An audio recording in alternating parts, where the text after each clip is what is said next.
훈련병 장서윤의 아버지입니다. 딸의 상태를 확인하고 싶은데요. 아, 잠시만요. 확인해 보겠습니다. 전화 너머로 어수선한 소리가 들렸습니다. 무언가 심상치 않은 기운이 느껴졌죠. 한참을 기다린 끝에 돌아온 대답은 유석을 더욱 불안하게 만들었습니다. 지금 확인이 어렵습니다. 잠시 후에 부대에서 연락드리겠습니다. 무슨 일이 있는 겁니까? 딸이 어떻게 된 겁니까? 하지만 전화는 일방적으로 끊겼습니다. 유석은 더 이상 참을 수 없었죠. 차 키를 들고 집을 나섰습니다. 산골에서 서윤이 있는 훈련소까지는 4시간이 넘게 걸리는 거리였지만 지금 당장 떠나지 않으면 안 될 것 같았습니다. 차를 몰고 산길을 내려가는 내내 유석의 머릿속은 복잡했습니다. 국방장관 시절에 군 개혁을 위해 그토록 노력했건만 여전히 어둠 속에 숨겨진 부분들이 있는 것일까? 아니면 단순한 오해일까? 하지만 서윤의 문자에 담긴 절박함은 분명 진짜였습니다. 고속도로에 진입한 유석은 엑셀을 더 깊이 밟았습니다. 옆 좌석에 놓인 핸드폰이 울렸죠. 모르는 번호였지만 서둘러 받았습니다. 장유석 씨 보호자이십니까? 네, 맞습니다. 딸이 어떻게 된 겁니까? 강원도 깊은 산골, 아침 안개가 자욱하게 깔린 마을에 장유석의 하루가 시작됩니다. 새벽 5시, 닭이 울기도 전에 눈을 뜬 유석은 묵묵히 침대에서 일어났습니다. 창밖으로 보이는 산등성 위에는 여전히 어둠이 짙게 깔려 있었죠. 유석은 낡은 군용 티셔츠를 입고 마당으로 나갔습니다. 텃밭에는 배추며 무, 고추가 아침 이슬을 머금고 반짝이고 있었습니다. 손에 익숙한 호미를 들고 밭고랑 사이를 걸으며 잡초를 뽑는 모습은 여느 시골 노인과 다를 바 없었죠. 하지만 곧은 허리와 절도 있는 동작에서는 여전히 군인의 흔적이 남아 있었습니다. 이놈의 잡초는 뽑아도 끝이 없구만. 혼잣말을 하며 호미질을 하던 유석은 문득 하늘을 올려다봤습니다. 동쪽 하늘이 서서히 붉게 물들기 시작했죠.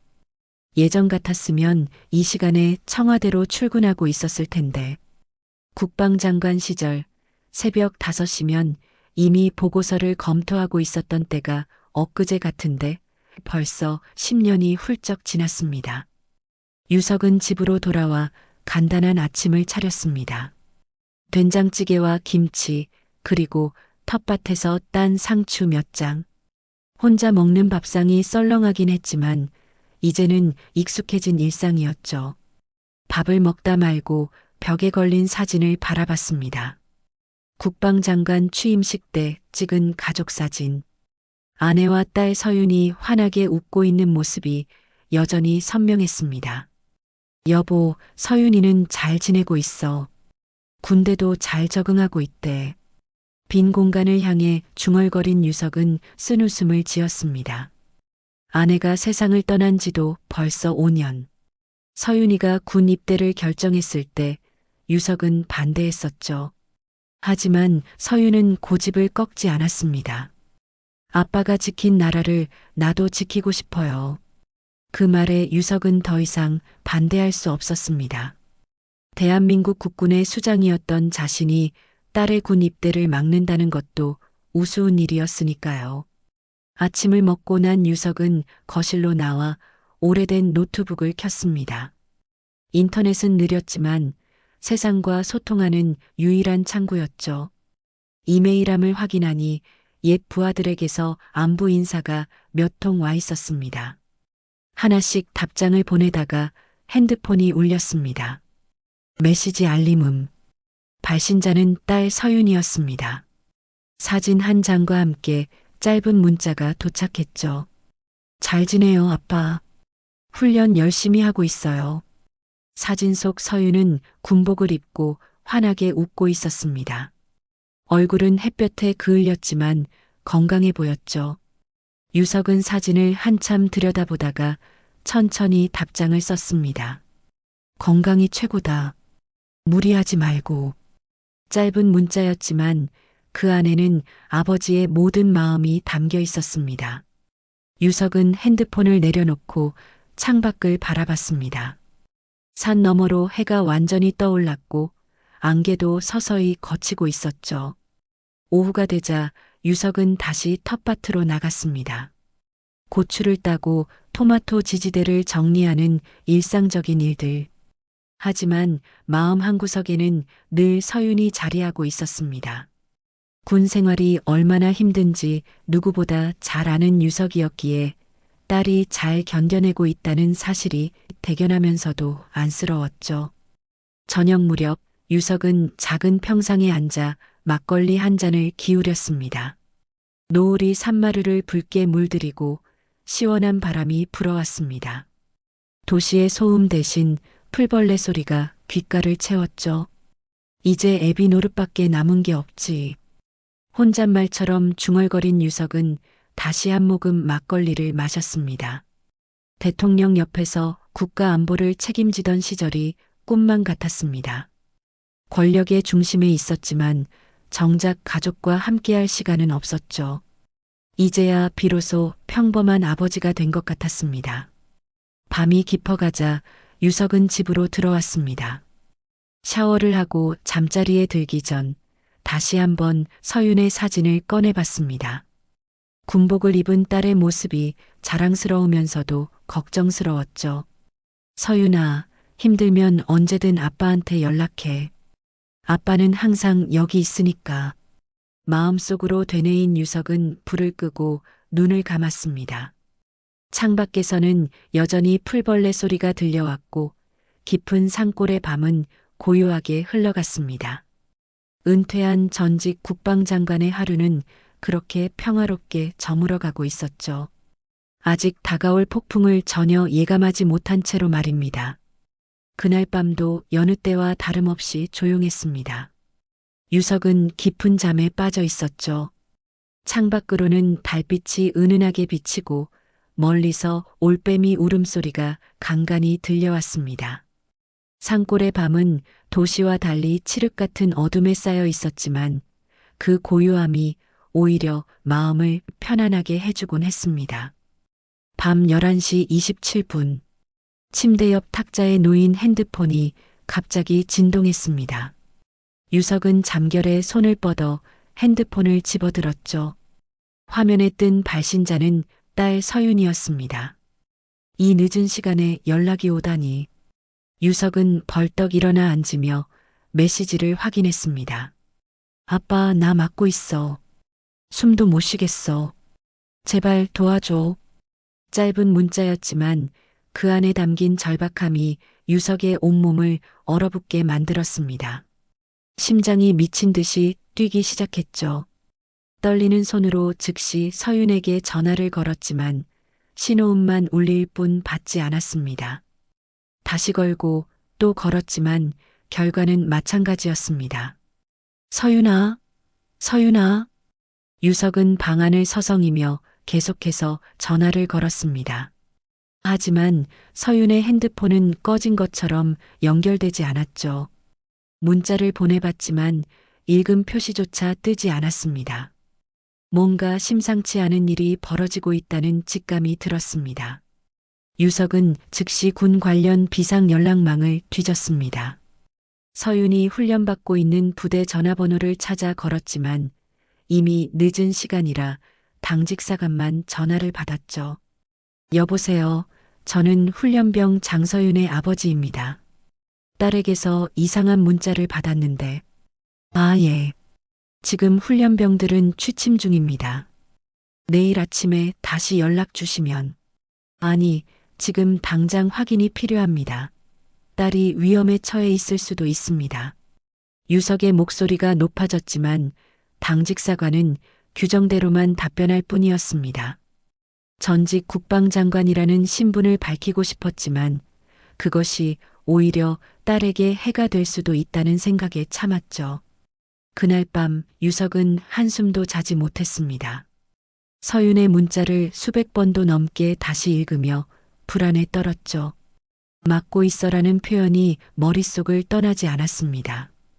군대에서 구타가 있을 리 없다고, 요즘 군대는 달라졌다고 스스로를 위로했지만 가슴 한구석에 불안은 가시지 않았습니다. 새벽녘 유석은 짐을 싸기 시작했습니다. 더 이상 기다릴 수 없었죠. 직접 부대로 가서 확인해야겠다는 생각뿐이었습니다. 옷장에서 오래된 정장을 꺼내 입고 신분증과 지갑을 챙겼습니다. 아침 6시가 되자마자 유석은 다시 부대에 전화를 걸었습니다. 이번에는 행정반 군무원이 전화를 받았죠. 훈련병 장서윤의 아버지입니다.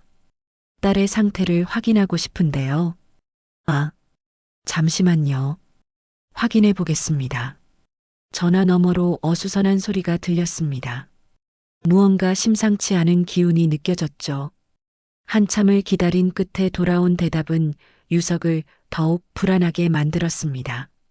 지금 확인이 어렵습니다. 잠시 후에 부대에서 연락드리겠습니다. 무슨 일이 있는 겁니까? 딸이 어떻게 된 겁니까? 하지만 전화는 일방적으로 끊겼습니다. 유석은 더 이상 참을 수 없었죠. 차 키를 들고 집을 나섰습니다. 산골에서 서윤이 있는 훈련소까지는 4시간이 넘게 걸리는 거리였지만 지금 당장 떠나지 않으면 안 될 것 같았습니다. 차를 몰고 산길을 내려가는 내내 유석의 머릿속은 복잡했습니다. 국방장관 시절에 군 개혁을 위해 그토록 노력했건만 여전히 어둠 속에 숨겨진 부분들이 있는 것일까? 아니면 단순한 오해일까? 하지만 서윤의 문자에 담긴 절박함은 분명 진짜였습니다. 고속도로에 진입한 유석은 엑셀을 더 깊이 밟았습니다. 옆 좌석에 놓인 핸드폰이 울렸죠. 모르는 번호였지만 서둘러 받았습니다. 장유석 씨 보호자이십니까? 네, 맞습니다. 딸이 어떻게 된 겁니까? 저는 국군병원 응급실입니다. 따님이 훈련 도중 실신해서 이송되었습니다. 현재 의식이 없는 상태입니다. 순간 유석의 눈앞이 캄캄해졌습니다. 핸들을 잡은 손에 힘이 빠지는 것 같았죠. 겨우 정신을 가다듬고 물었습니다. 지금 상태가 어떻습니까? 무슨 일이 있었던 겁니까? 자세한 건 오셔서 의료진과 상담하시는 게 일단 생명에는 지장이 없습니다. 전화를 끄는 유석은 속도를 더 높였습니다. 훈련 도중 실신이라는 말이 믿기지 않았죠. 어젯밤 받은 문자와 연결해 생각하면 분명 뭔가 다른 일이 있었을 겁니다. 서윤아, 조금만 기다려. 아빠가 간다. 유석은 이를 악물고 운전대를 잡았습니다. 병원까지 남은 거리를 알려주는 내비게이션 화면을 노려보며 그는 최악의 상황을 떠올리지 않으려 애썼죠. 하지만 가슴 한구석에서 솟구치는 분노는 이미 걷잡을 수 없이 커져가고 있었습니다. 전직 국방장관이자 한 아버지의 가장 길고 고통스러운 여정이 시작된 순간이었습니다. 국군병원 응급실 앞 유석은 거친 숨을 몰아쉬며 안내 데스크로 달려갔습니다. 4시간의 운전이 몇 년처럼 느껴졌죠. 접수 직원에게 딸의 이름을 대자 곧바로 중환자실로 안내받았습니다. 복도를 걸어가는 동안 유석의 다리는 떨렸습니다. 국방장관 시절 수많은 위기 상황을 겪었지만 이렇게 무력한 적은 없었죠. 중환자실 앞에서 의사가 기다리고 있었습니다. 보호자분이신가요? 환자분은 현재 의식을 회복하지 못하고 있습니다. 열사병으로 인한 쇼크 증상으로 보입니다만. 열사병이요? 그게 다입니까? 유석의 날카로운 질문에 의사는 잠시 말을 멈췄습니다. 그리고 조심스럽게 입을 열었죠. 외상도 일부 발견되었습니다. 하지만 훈련 중 발생할 수 있는 정도라고 부대 측에서는 제가 직접 확인하겠습니다. 유석은 단호하게 말하고 중환자실로 들어갔습니다. 그리고 그곳에서 본 광경은 유석의 심장을 찢어 놓았죠. 서윤의 얼굴은 온통 멍으로 뒤덮여 있었습니다.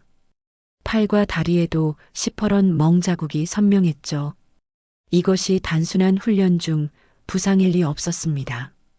유석은 떨리는 손으로 서윤의 손을 잡았습니다. 차갑고 축 늘어진 딸의 손이 너무나 가여웠죠. 그때 병실 밖에서 군복을 입은 장교들이 들어왔습니다. 저희는 사단 헌병대입니다. 사고 경위를 조사하러 왔습니다. 사고라고요? 이게 사고로 보입니까? 유석은 서윤의 멍든 얼굴을 가리키며 목소리를 높였습니다. 헌병 장교는 난처한 표정을 지었죠. 훈련 중 열사병으로 쓰러진 것으로 파악하고 있습니다. 타박상은 쓰러지면서 생긴. 됐습니다. 저는 부대로 직접 가겠습니다. 유석은 주머니에서 낡은 수첩을 꺼냈습니다. 거기엔 오래전부터 적어둔 군 고위 장성들의 연락처가 빼곡했죠. 육군 참모총장 김정도. 유석이 국방장관 시절 직접 발탁했던 인물이었습니다. 전화를 받은 김정도는 처음엔 반가워했습니다. 하지만 유석이 상황을 설명하자 목소리가 굳어졌죠. 장관님, 요즘 군은 많이 달라졌습니다. 그런 일이 있을 리가. 김 총장, 내가 누구 덕에 별 달았는지 잊었나? 당장 진상조사를 지시하게. 장관님, 지금은 그 시절이 아닙니다. 제가 할 수 있는 선에서 확인해 보겠습니다.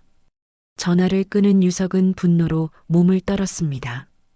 자신이 키운 후배들마저 이제는 시스템의 일부가 되어버린 것일까요? 유석은 다시 서윤의 손을 잡았습니다. 서윤아, 아빠가 반드시 진실을 밝힐게. 조금만 견뎌라. 그때 유석의 핸드폰에 문자가 왔습니다. 모르는 번호였죠. 장서윤 훈련병 사건에 대해 아신다면 연락 주세요. 증거가 있습니다. 유석은 즉시 전화를 걸었습니다. 전화를 받은 건 젊은 여성의 목소리였죠. 저는 같은 중대 훈련병입니다. 서윤이가 계속 괴롭힘을 당했어요. 어제는 정말 심했습니다. 누가 그런 짓을 했습니까? 중대장님이요. 하태수 대위요. 서윤이가 여자라고 또 장관 딸이라고 알고는 더 심하게. 유석은 주먹을 꽉 쥐었습니다. 하태수라는 이름을 머릿속에 새겼죠. 통화를 마친 유석은 곧바로 움직이기 시작했습니다. 병원을 나온 유석은 차에서 군복을 꺼내 입었습니다. 비록 전역한 지 오래됐지만 아직도 몸에 맞는 군복이었죠. 거울에 비친 자신의 모습을 보며 유석은 결심했습니다. 이제는 은퇴한 노인이 아닌 군인 장유석으로 싸울 것이라고. 훈련소 정문에 도착한 유석은 위병소를 그냥 지나쳤습니다. 누가 막으려 했지만 유석의 기세에 눌려 아무도 나서지 못했죠.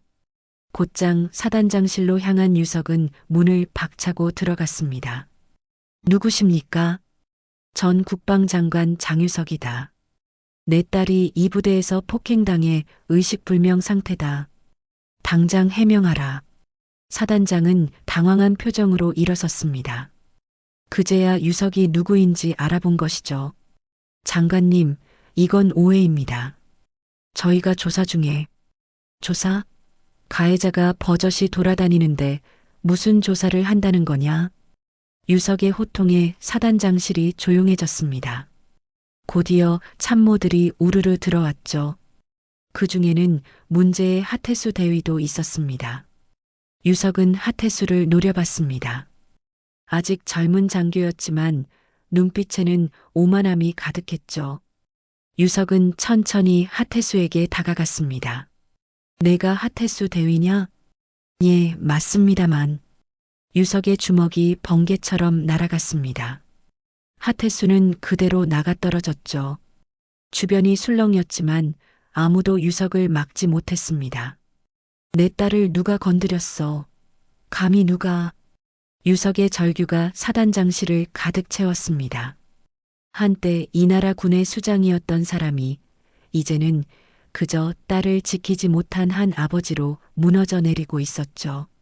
사단장실의 소동은 금세 헌병대가 도착하면서 일단락되었습니다. 하태수는 코피를 흘리며 일어섰고 사단장은 당황한 표정으로 상황을 수습하려 했죠. 하지만 유석의 분노는 쉽게 가라앉지 않았습니다.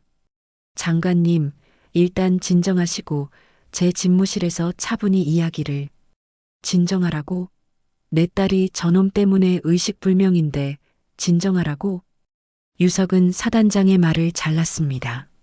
그러면서 주머니에서 핸드폰을 꺼냈죠. 바로 서윤이 보낸 마지막 문자를 보여주었습니다. 이 문자를 보고도 단순한 열사병이라고 우길 겁니까? 서윤이 핸드폰은 어디 있습니까? 사단장이 참모를 돌아보자 한 장교가 조심스럽게 대답했습니다.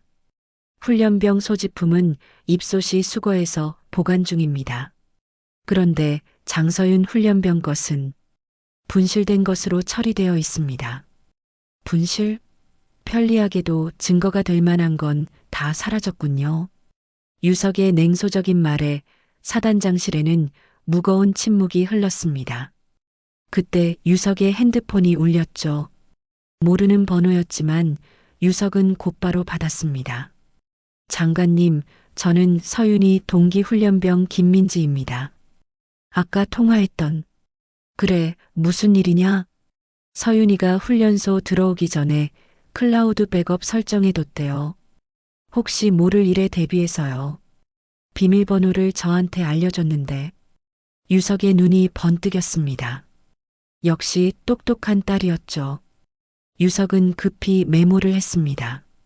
고맙다. 내 연락처도 알려줘라. 나중에 다시 연락하마. 통화를 끝낸 유석은 사단장을 돌아봤습니다. 이제부터 제대로 된 조사가 시작될 겁니다. 그 전에 하태수 대위는 구속시켜 놓으시죠. 장관님, 아직 혐의가 확인되지 않은 상황에서 그럼 저는 나가서 언론에 이 사실을 공개하겠습니다. 전직 국방장관 딸이 군에서 폭행당했다고요. 사단장의 얼굴이 창백해졌습니다. 군의 이미지를 생각한다면 절대 있어서는 안 될 일이었죠. 결국 사단장은 한숨을 쉬며 명령했습니다. 하태수 대위를 일단 영창에 구금하고 특별조사팀을 구성하라. 유석은 부대를 나와 다시 병원으로 향했습니다. 운전하면서도 손이 떨렸죠. 과거 정보부 시절에 함께 일했던 부하에게 전화를 걸었습니다. 나야, 지금 급히 부탁할 일이 있네. 클라우드 계정에서 데이터를 복구해야 하는데. 장관님, 무슨 일이십니까? 서윤이가 군대에서 큰일을 당했네. 증거를 찾아야 해. 전화 너머로 놀란 숨소리가 들렸습니다. 그 부하는 서윤이를 어릴 때부터 봐왔던 사람이었죠. 알겠습니다. 바로 움직이겠습니다. 병원에 도착한 유석은 다시 중환자실로 향했습니다.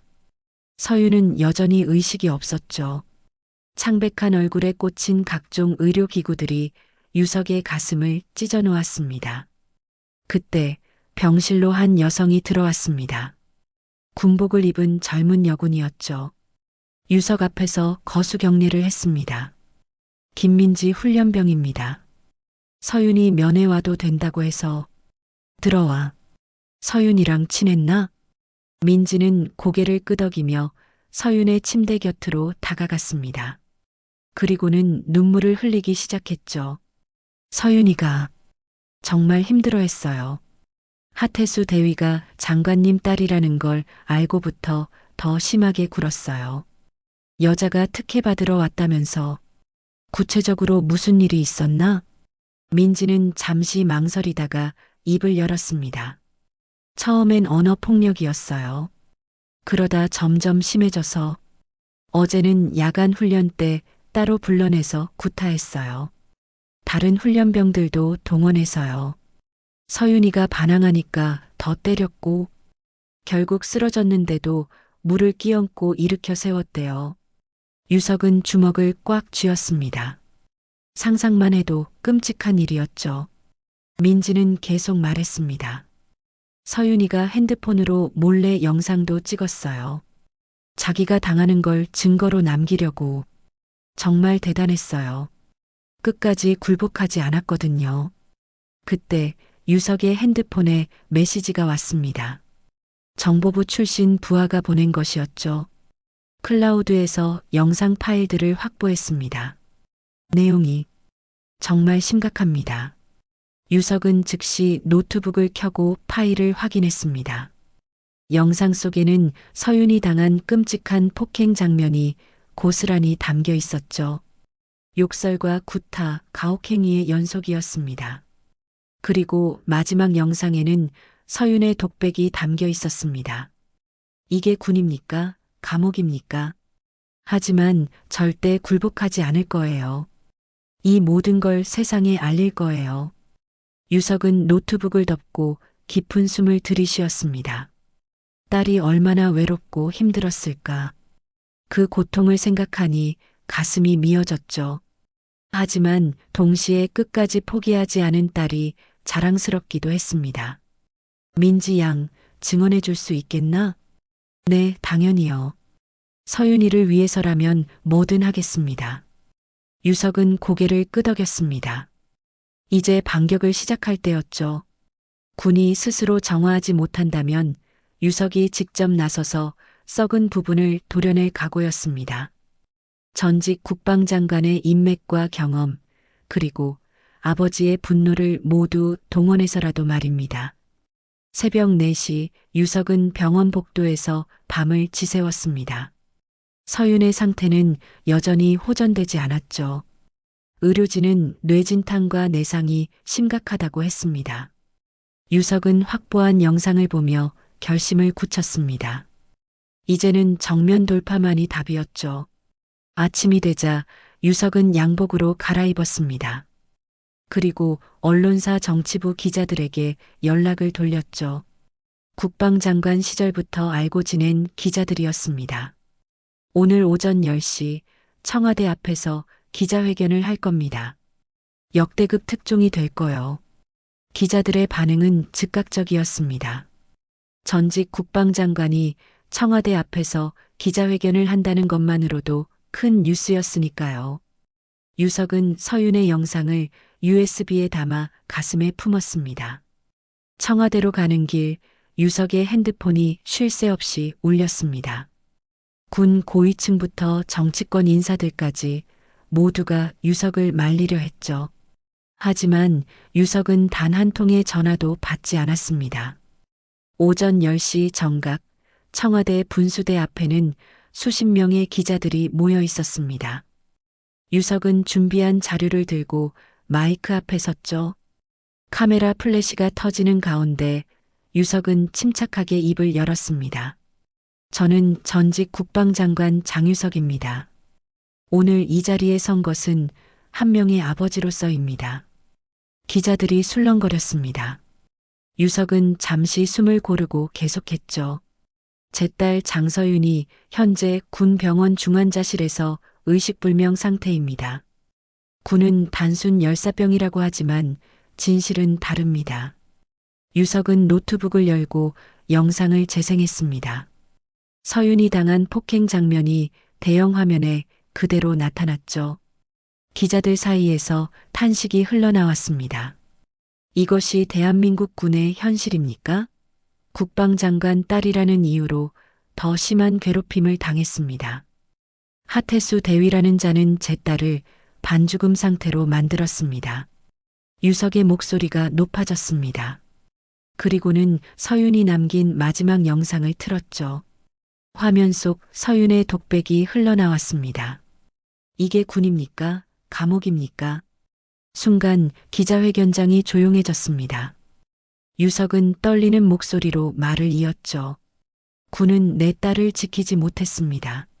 은폐하려 했고 축소하려 했습니다. 저는 이제 군인의 방식으로 싸울 것입니다. 썩은 곳을 도려내고 책임자를 처벌할 때까지 멈추지 않을 것입니다. 유석의 절규에 가까운 외침이 청와대 앞 광장에 울려 퍼졌습니다. 기자들은 미친 듯이 셔터를 눌렀고 생중계 카메라들이 이 모든 장면을 전국에 송출했죠. 기자회견이 끝나자마자 청와대에서 연락이 왔습니다. 대통령이 유석을 긴급 소환한 것이었죠. 유석은 곧바로 청와대로 들어갔습니다. 비서실장 정수진이 직접 마중을 나왔죠. 장관님, 이렇게까지 하실 필요가 있었습니까? 내 딸이 죽어가고 있소. 다른 방법이 있었다면 가르쳐 주시오. 정수진은 한숨을 쉬며 유석을 집무실로 안내했습니다. 대통령은 심각한 표정으로 유석을 맞았죠. 장관, 군의 명예를 생각해서라도. 각하, 명예는 진실 위에 세워지는 것입니다. 은폐된 명예는 거짓일 뿐입니다. 대통령도 할 말을 잃었습니다. 유석이 공개한 영상의 파급력은 이미 걷잡을 수 없이 커지고 있었으니까요. 결국 대통령은 특별 지시를 내렸습니다. 국방부 장관과 합참의장을 즉시 호출하라. 그리고 감찰단을 구성해서 철저히 조사하라. 청와대를 나온 유석은 다시 병원으로 향했습니다. 그 사이 언론은 난리가 났죠. 실시간 검색어 1위부터 10위까지 모두 관련 키워드가 차지했습니다. 국민들의 분노가 들끓기 시작했습니다. 병원에 도착하니 이미 취재진들이 몰려 있었습니다. 유석은 묵묵히 그들을 지나쳐 중환자실로 향했죠. 그런데 놀라운 일이 일어났습니다. 의사가 급히 달려왔습니다. 보호자님, 환자가 의식을 회복할 기미를 보이고 있습니다. 유석은 뛰다시피 병실로 들어갔습니다. 서윤의 눈꺼풀이 미세하게 떨리고 있었죠. 유석은 서윤의 손을 꼭 잡았습니다. 서윤아, 아빠야. 들리니? 아빠가 여기 있어. 그때 병실로 김정도 육군 참모총장이 들어왔습니다. 정복 차림의 김정도는 유석 앞에서 거수 경례를 했죠. 장관님, 늦어서 죄송합니다. 지금부터라도 제대로 하겠습니다. 이제 와서 무슨. 하태수를 포함한 관련자 전원을 군사법원에 넘겼습니다. 그리고 김정도는 무릎을 꿇었습니다. 4개의 별이 달린 대장이 한 아버지 앞에 무릎을 꿇은 것이었죠. 그땐 제가 너무 늦었습니다. 장관님이 아니라 서윤이 아버지께 사죄드립니다. 유석은 복잡한 심정으로 김정도를 바라봤습니다. 분노와 허탈함, 그리고 안도감이 뒤섞였죠. 그때 희미하게 들리는 목소리가 있었습니다. 서윤이었습니다. 간신히 눈을 뜨고 있었죠. 유석은 눈물을 흘리며 서윤의 얼굴을 어루만졌습니다. 그래, 아빠야. 이제 괜찮아. 다 끝났어. 서윤이 의식을 회복한 지 사흘이 지났습니다. 여전히 말하기 힘들어했지만 상태는 조금씩 호전되고 있었죠. 유석은 병실을 한시도 떠나지 않고 딸 곁을 지켰습니다. 그 사이 밖에서는 거대한 폭풍이 몰아치고 있었습니다. 국회에서는 긴급 국정감사가 열렸습니다. 국방부 장관과 육군 참모총장이 증인석에 앉았죠. 야당 의원들의 질타가 쏟아졌습니다. 이것이 우리가 믿고 자녀를 보내는 군입니까? 전직 국방장관의 딸도 이런 일을 당하는데 일반 국민의 자녀들은 얼마나 많은 고통을 당하고 있습니까? 텔레비전으로 국정감사를 지켜보던 유석은 씁쓸한 표정을 지었습니다. 자신이 장관이었을 때도 이런 일들이 있었을 텐데 왜 몰랐을까요? 아니, 알려고 하지 않았던 것은 아닐까요? 그때 병실 문이 열리고 정수진 비서실장이 들어왔습니다.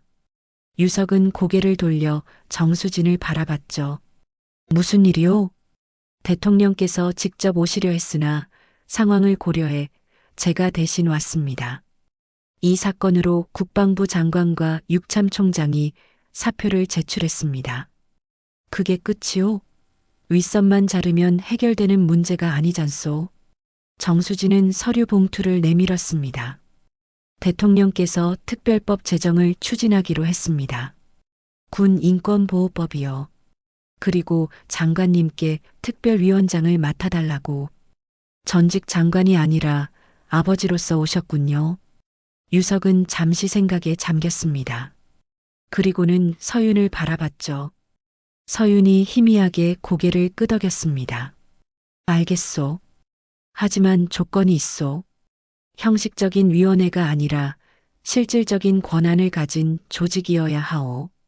정수진은 안도의 표정을 지으며 고개를 숙였습니다. 며칠 후 군사법원에서 첫 공판이 열렸습니다. 하태수 대위를 비롯한 가해자들이 줄줄이 법정에 섰죠. 유석은 서윤의 휠체어를 밀고 법정에 들어갔습니다. 아직 완전히 회복되지 않은 서윤이었지만 직접 증언하겠다고 고집을 부렸던 것입니다. 저는 군인이 되고 싶었습니다. 아버지처럼 나라를 지키는 군인이요. 서윤의 떨리는 목소리가 법정에 울렸습니다. 방청석에서는 훌쩍이는 소리가 들렸죠. 하지만 그곳에서 저는 인간 이하의 취급을 받았습니다. 여자라서 또 국방장관 딸이라서 특혜를 받으러 왔다면서 그들은 저를 괴물로 만들려 했습니다. 서윤은 잠시 숨을 고르고 다시 말을 이었습니다. 그래도 저는 굴복하지 않았습니다. 이런 일이 다시는 일어나지 않기를 바라는 마음에서 증거를 남겼습니다. 저 같은 피해자가 더 이상 나오지 않기를 바랍니다. 하태수는 고개를 숙인 채 아무 말도 하지 못했습니다. 압도적인 증거 앞에서 변명의 여지가 없었죠. 결국 하태수는 징역 10년을 선고받았고 다른 가해자들도 실형을 받았습니다. 재판이 끝난 후 유석은 서윤과 함께 병원으로 돌아왔습니다. 복도에는 많은 사람들이 기다리고 있었죠. 서윤의 동기들, 그리고 비슷한 피해를 입었던 군인들과 그 가족들이었습니다. 감사합니다. 덕분에 저희도 용기를 낼 수 있었습니다. 한 어머니가 눈물을 흘리며 유석의 손을 잡았습니다. 유석은 그제야 깨달았죠. 이 싸움이 단순히 자신의 딸만을 위한 것이 아니었다는 것을요. 그날 밤 유석은 서윤의 병실에서 조용히 말했습니다. 서윤아, 미안하다. 아빠가 군을 제대로 만들어 놓지 못해서. 아빠. 서윤은 힘겹게 아버지의 손을 잡았습니다. 아빠는 최고의 군인이었어요. 그리고 지금은 최고의 아빠예요. 유석은 딸의 손을 꼭 잡고 눈물을 흘렸습니다. 국방장관의 무게보다 아버지의 무게가 더 무겁다는 것을 이제야 알게 된 것이죠. 다음 날 청와대에서는 군 인권보호법 제정 발표가 있었습니다. 유석은 특별위원장으로서 단상에 올랐죠. 수많은 카메라 앞에서 유석은 담담하게 말했습니다. 군은 국민의 아들, 딸들이 있는 곳입니다. 그들을 지키지 못하는 군은 국가도 지킬 수 없습니다. 이제 변화를 시작하겠습니다. 발표가 끝난 후 유석은 곧장 훈련소로 향했습니다. 그곳에서는 대대적인 개혁이 시작되고 있었죠. 병영 문화 개선, 신고 체계 확립, 가해자 처벌 강화. 유석이 그토록 바라던 변화들이었습니다. 훈련소 연병장에 서서 유석은 깊은 생각에 잠겼습니다. 자신이 군복을 입고 이곳에 섰던 젊은 시절이 떠올랐죠. 그때는 몰랐습니다. 진정한 힘이 무엇인지, 진정한 용기가 무엇인지를요. 장관님, 뒤에서 김정도 총장이 다가왔습니다. 유석은 돌아보지 않고 말했죠. 이제 장관이 아니네. 그냥 한 아이의 아버지일 뿐이야. 아닙니다. 지금이야말로 진정한 지휘관이십니다. 군을 지키기 위해서가 아니라 군인들을 지키기 위해 싸우고 계시니까요. 유석은 고개를 끄덕였습니다. 멀리서 훈련병들의 구호 소리가 들려왔죠. 그 소리가 예전과는 다르게 들렸습니다. 두려움이 아닌 희망이 담긴 목소리로요. 석 달이 흘렀습니다. 가을 햇살이 따스하게 병실을 비추는 아침, 서윤은 드디어 퇴원을 앞두고 있었죠. 휠체어에서 목발로 이제는 혼자서도 걸을 수 있을 만큼 회복했습니다. 유석은 딸의 짐을 정리하며 감격스러운 마음을 감추지 못했습니다. 이제 정말 다 나은 거니? 네, 아빠. 이제 괜찮아요. 서윤의 얼굴에는 예전의 밝은 미소가 돌아와 있었습니다. 하지만 눈빛 어딘가에는 겪은 일의 흔적이 남아 있었죠. 그것은 상처이자 동시에 성장의 증거였습니다. 병원을 나서는 순간 뜻밖의 사람들이 기다리고 있었습니다. 서윤의 동기들과 선우임들, 그리고 군 인권 개선을 위해 함께 싸운 사람들이었죠. 그들은 서윤에게 꽃다발을 건네며 축하의 박수를 보냈습니다. 서윤 선배님, 정말 존경합니다. 덕분에 저희도 당당하게 군 생활을 할 수 있게 됐어요. 서윤은 눈물을 글썽이며 고마움을 표했습니다. 유석은 곁에서 그 모습을 지켜보며 뿌듯함을 느꼈죠. 딸이 겪은 고통이 헛되지 않았다는 것을 확인하는 순간이었습니다. 집으로 돌아가는 차 안에서 서윤이 조심스럽게 입을 열었습니다. 아빠, 저 결정했어요. 뭘? 전역하지 않을 거예요. 다시 복무하고 싶어요. 유석은 놀라서 딸을 바라봤습니다. 그런 일을 겪고도 다시 군대로 돌아가겠다니요. 서윤아, 무리하지 않아도 돼. 누구도 너를 비난하지 않아. 알아요. 하지만 도망가고 싶지 않아요. 제가 바꾸고 싶었던 군대, 이제 정말 바뀌고 있잖아요. 그 변화의 현장에 있고 싶어요. 유석은 한참을 말없이 운전만 했습니다. 딸의 결정을 존중하고 싶으면서도 아버지로서는 걱정이 앞섰죠. 서윤이 다시 말했습니다. 그리고 아빠가 보여줬잖아요. 포기하지 않고 싸우면 바꿀 수 있다는 걸. 저도 아빠처럼 되고 싶어요. 그 말에 유석은 더 이상 반대할 수 없었습니다. 오히려 딸이 자랑스러웠죠. 그 끔찍한 일을 겪고도 다시 일어서는 용기, 그것이야말로 진정한 군인 정신이 아닐까요? 일주일 후 국회에서는 군 인권보호법이 만장일치로 통과됐습니다. 유석은 특별위원장으로서 국회 본회의장에 참석했죠. 법안이 통과되는 순간 방청석에서는 우레와 같은 박수가 터져 나왔습니다. 그날 저녁 유석의 집에서는 작은 축하 모임이 열렸습니다. 김정도 총장을 비롯해 개혁에 동참한 군 간부들, 그리고 서윤의 동료들이 모였죠. 서윤은 목발을 짚고 나와 모두에게 감사 인사를 전했습니다. 여러분이 있었기에 제가 다시 일어설 수 있었습니다. 이제 저도 누군가에게 힘이 되는 사람이 되고 싶어요. 김정도 총장이 서윤에게 다가가 말했습니다. 장서윤 일병, 군은 자네 같은 용감한 군인이 필요하네. 다시 돌아와 주어 고맙네. 저야말로 감사합니다, 총장님. 이제는 자랑스럽게 군복을 입을 수 있으니까요. 유석은 딸과 동료들이 어울리는 모습을 보며 조용히 미소 지었습니다. 전직 국방장관으로서가 아닌 한 아버지로서 느끼는 벅찬 감동이었죠. 모임이 끝나고 손님들이 떠난 후 유석과 서윤은 마당에 나란히 앉았습니다. 가을밤에 선선한 바람이 불어왔죠. 아빠, 엄마가 살아계셨다면 뭐라고 하셨을까요? 아마 이렇게 말씀하셨겠지. 우리 딸 정말 대견하다. 그리고 여보, 당신도 참 멋진 아빠야. 서윤은 아버지의 어깨에 머리를 기댄 채 하늘을 올려다봤습니다.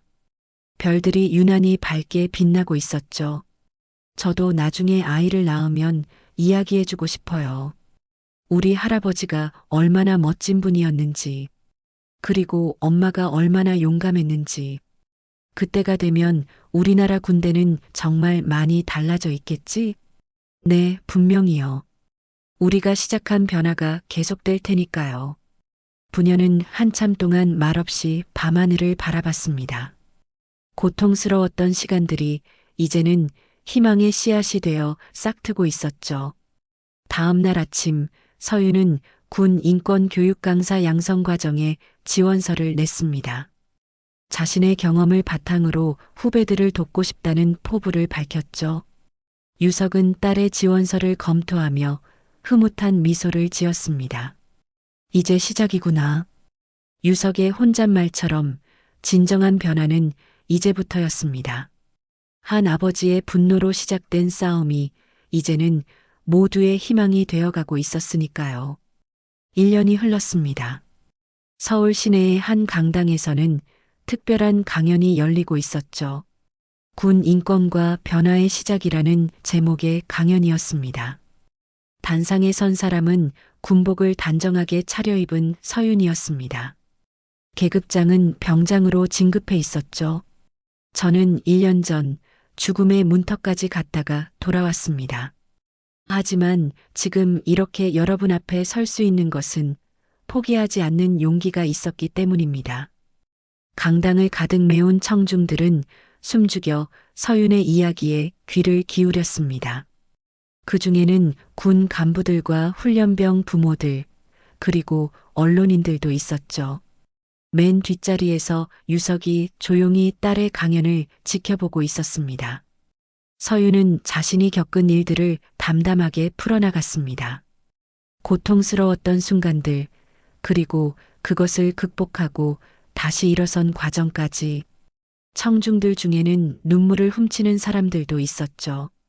제가 다시 군복을 입은 이유는 복수하기 위해서가 아닙니다. 변화를 만들기 위해서였어요.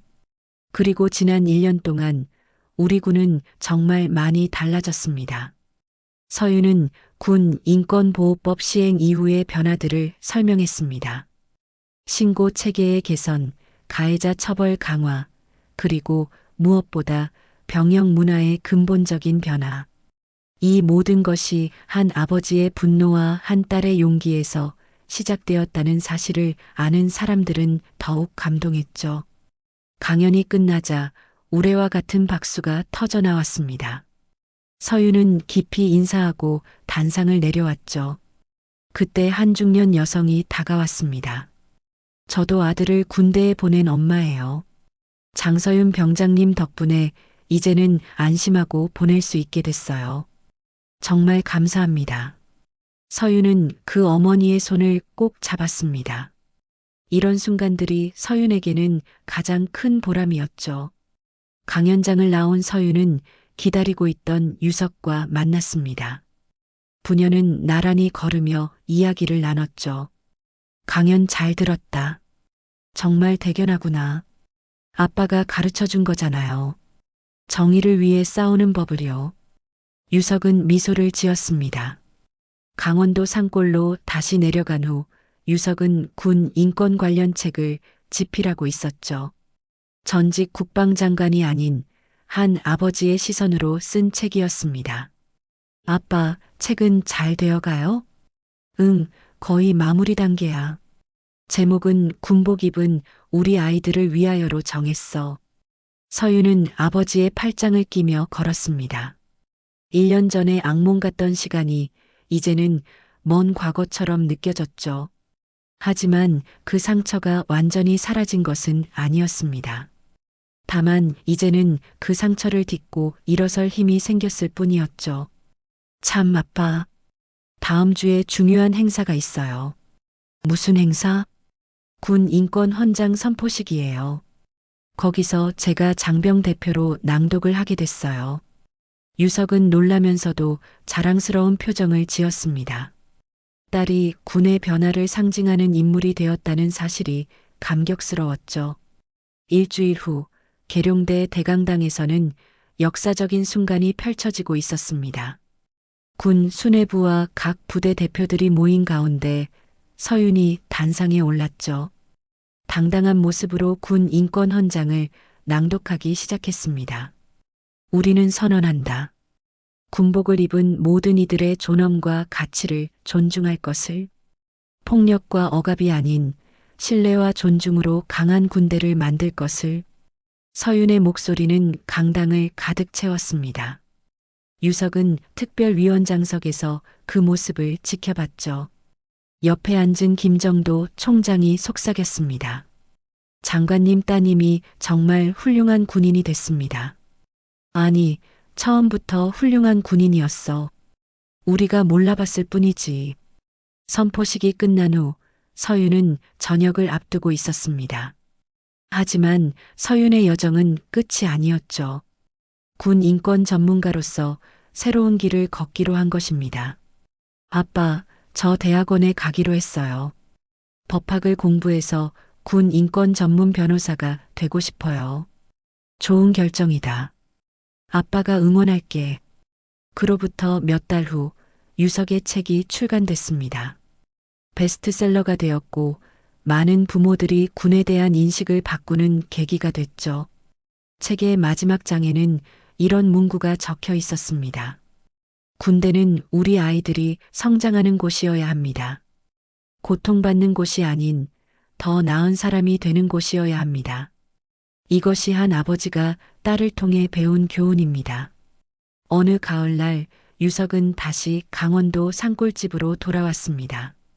하지만 이제는 혼자가 아니었죠. 서윤이 함께였습니다. 부녀는 텃밭을 가꾸며 평화로운 시간을 보냈습니다. 아빠, 여기서 지내던 때가 그립지 않아요? 그립지. 하지만 후회는 없어. 우리가 함께 만든 변화가 자랑스러우니까. 저녁 노을이 산마루를 붉게 물들이는 시간, 서윤은 아버지와 나란히 앉아 막걸리 잔을 기울였습니다. 군도 세상도 바뀌게 만들 거예요. 우리 같이 해요, 아빠. 서윤의 말에 유석은 고개를 끄덕였습니다. 전직 국방장관과 군인이었던 딸이 아닌 그저 세상을 조금 더 나은 곳으로 만들고자 하는 두 사람이 거기 있었습니다. 그들이 시작한 변화의 물결은 이제 거스를 수 없는 대세가 되어온 나라로 퍼져나가고 있었죠.